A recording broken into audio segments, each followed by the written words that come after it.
Okey, Assalamualaikum warahmatullahi wabarakatuh.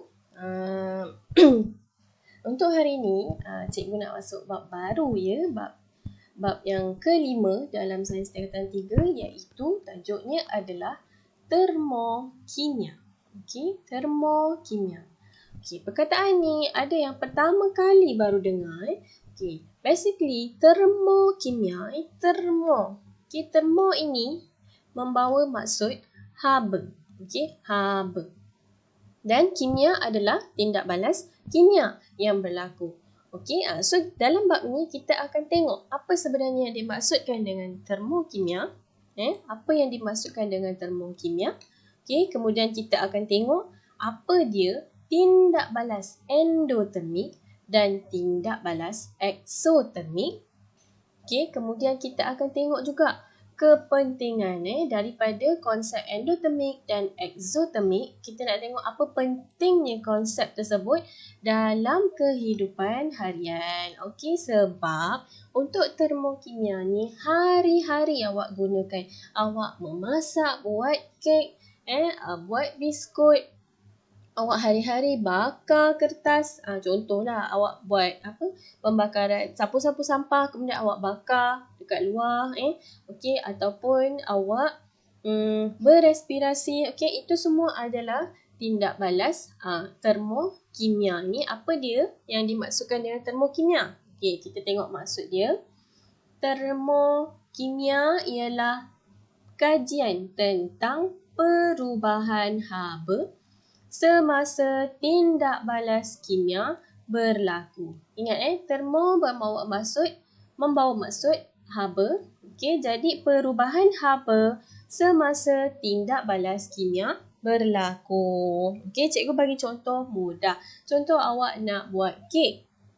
Okey, awak dah mixkan kek tersebut. Okey, dah campur-campur bahan semua. Masuk dalam oven. Okey, so bila berada dalam oven, apa yang berlaku? Haba yang terhasil daripada pemanasan oven tersebut akan diserap oleh bahan-bahan dalam kek. Jadi kek awak tu akan naik dan masak cantik.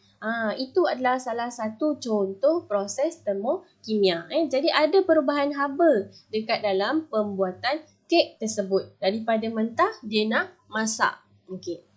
Jadi kita nak tengok ni, semasa tindak balas berlaku, ada dua perkara yang boleh berlaku. Sama ada haba mungkin diserap atau haba dibebaskan ke persekitaran.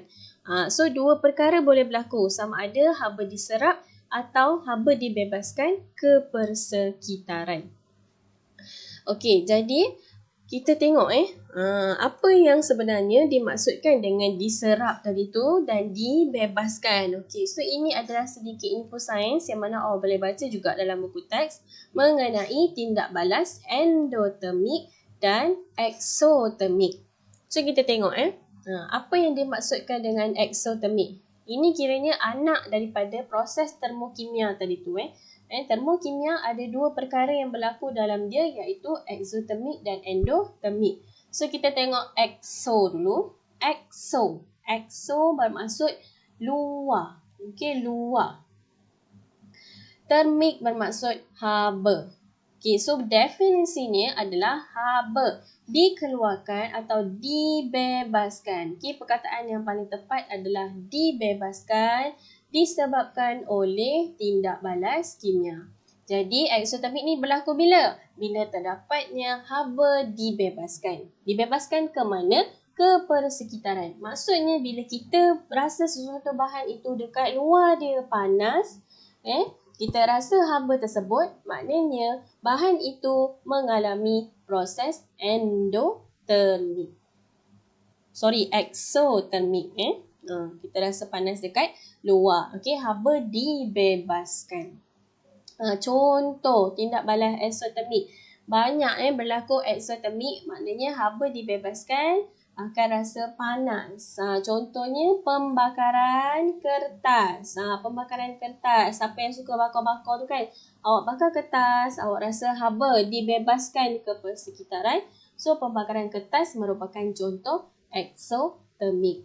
Okey, kemudian ada letupan bom. Letupan bom ni dah tentulah rasa haba, panas, bahang tak pernahlah awak rasa pula kan. Cuma awak pernah nampak je dia punya cahaya yang terhasil itu membuktikan bahawa haba telah dibebaskan jadi menyebabkan persekitarannya rasa panas. Okey, kemudian respirasi. Ini adalah proses yang awak sentiasa lakukan. Pernafasan awak. Awak tarik nafas, kemudian awak hembus. Cuba awak rasa awak punya hembusan nafas tu rasa apa? Okey, awak akan rasa ada haba yang terhasil. Itulah maksudnya haba dibebaskan. Dibebaskan dari proses respirasi ini.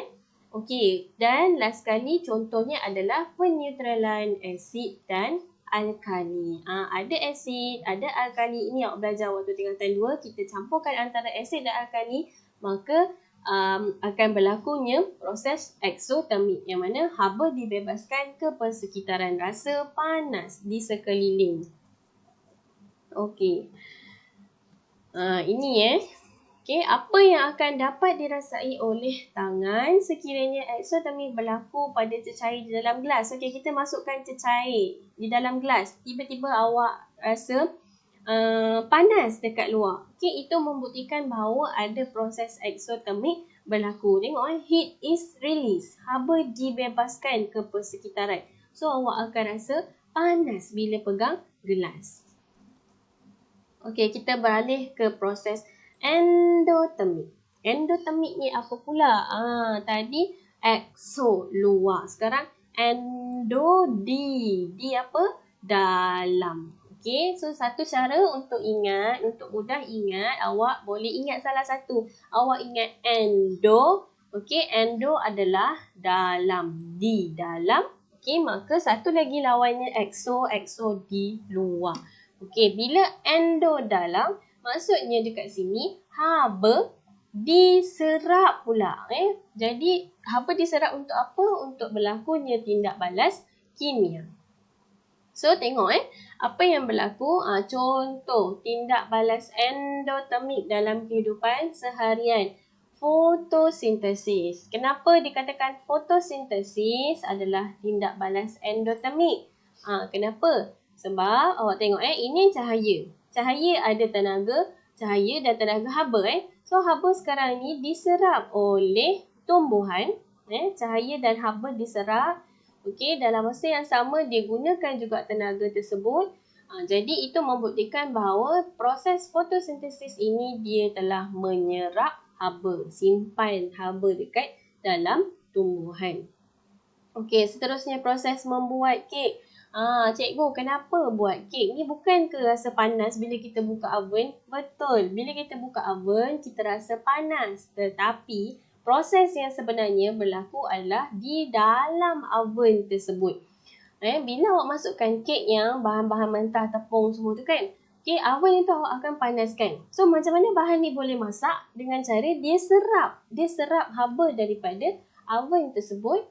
So, bila dia serap, maka dia dapat masak dengan elok, cantik. Memang awak tak rasa sejuk pada persekitarannya. Tapi konsep haba diserap untuk menyiapkan satu makanan tu, itu yang bukti menunjukkan membuat kek ataupun biskut pun sama.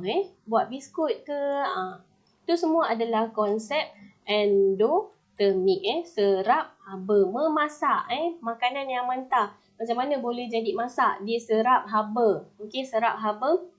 Jadi boleh menyebabkan makanan itu masak. Okey, kemudian yang ketiga pengekstrakan besi daripada biji besi. Okey, yang ini awak dah tengok dalam bab 4, penggunaan relau bagas. Jadi kita alirkan haba, haba panas ke dalam bagas tu. So bahan tu, biji besi ni dia telah menyerap haba daripada aliran tersebut dan menyebabkan besi ni boleh terpisah daripada bijinya. Okey, dan last sekali adalah melarutkan garam amonium di dalam air. Garam amonium ni kalau kita larutkan dalam air, kita akan dapat rasa sejuk dekat persekitaran. So biasanya aktiviti ini boleh dilakukan di dalam makmal. Okey, so ini yang berlaku apa yang dapat dirasai oleh tangan sekiranya endotermik berlaku pada cecair di dalam gelas. Okey, kita masukkan cecair amonium contoh. So, itu adalah proses endotermik. Jadi, apa yang berlaku? Awak akan rasa sejuk pada gelas ni kerana haba diserap. Okey, di dalam gelas itu sebenarnya dia panas, dia serap. Tapi di persekitarannya, bila awak pegang di luar persekitaran, awak rasa sejuk. So, maksudnya dia ambil haba yang di luar ni masuk dalam. So, itu yang dimaksudkan dengan endotermik. Endo di dalam, haba diserap. Okey, kita nak tengok melalui eksperimen bagaimana tindak balas endotermik ini berlaku. So, konsepnya tadi haba diserap untuk tindak balas kimia endotermik ya. Okey, jadi kita buat apa? Kita buat ni. Letakkan larutan amonium klorida di dalam air. Okey, sebelum tu kena catat dulu suhu awal. Okey, ini adalah termometer Catat dulu suhu awal. Air tadi ada 27 darjah Celsius. Bila kita tambahkan amonium klorida, apa yang berlaku? Suhu pada termometer jadi menurun daripada 27 turun ke 25. Jadi apa yang berlaku dekat situ? Haba tadi telah diserap. Zarah-zarah di dalam cecair menyerap haba. Okey, untuk memecahkan ikatan antara zarah, maka persekitaran menjadi sejuk kerana kehilangan haba. Zarah-zarah dalam cecair telah menyerap haba. So, ini bukti bahawa berlakunya tindak balas endotermik. Suhu akhir menurun. Okey. Exotermik pula. Konsepnya tadi haba dibebaskan. Okey, so apa yang berlaku? Selain daripada rasa panas pada cawan, pada gelas, ini tadi yang dah disentuh. Okey, ni kita letakkan air, ambil suhu awal. Okey, suhu awal ni adalah 27 darjah Celsius. Kemudian masukkan natrium klorida, serbuk natrium hidroksida. So, apa yang berlaku? Suhu akhir pada bacaan ini meningkat daripada 27 jadi 35 darjah Celsius. So, apa yang berlaku? Zarah-zarah dalam cecair membentuk ikatan. Okey, dia membentuk ikatan dan membebaskan haba ke persekitaran dan menyebabkan suhu persekitaran meningkat. So, suhu persekitaran meningkat berubah daripada 27 naik ke 35 darjah Celsius. Itu bukti bahawa natrium hidroksida ini telah membebaskan haba ke persekitaran disebabkan zarah-zarahnya telah membentuk ikatan. So, ini adalah bukti kejadian exothermic. Okey, so ini adalah sedikit kesimpulan daripada aktiviti tersebut. Endotermik, tindak balas memutuskan ikatan dan perlukan haba daripada luar. Serap haba, endotermik. Okey, untuk exotermik, tindak balas membentuk ikatan, tak perlu haba dan dia membebaskan haba keluar. Okey, kita tengok sedikit perbezaan antara endotermik dan exotermik. Exotermik meningkatkan suhu. Kemudian proses contohnya adalah respirasi. Bukti awak hembuskan nafas awak rasa haba terbebas. Okey, so haba dibebaskan. Untuk endotermik, suhu akan menurun. Contoh proses adalah fotosintesis. Dan apa yang berlaku ketika endotermik? Haba diserap oleh bahan. Okey. Alright, so ini adalah sedikit persamaan dan perbezaan antara endotermik dan exotermik. So, cikgu akan berhenti sampai sini. Seterusnya nanti kita tengok konsep endotermik dan exotermik ni kita gunakan untuk buat apa dalam kehidupan seharian. Okay, Assalamualaikum warahmatullahi wabarakatuh.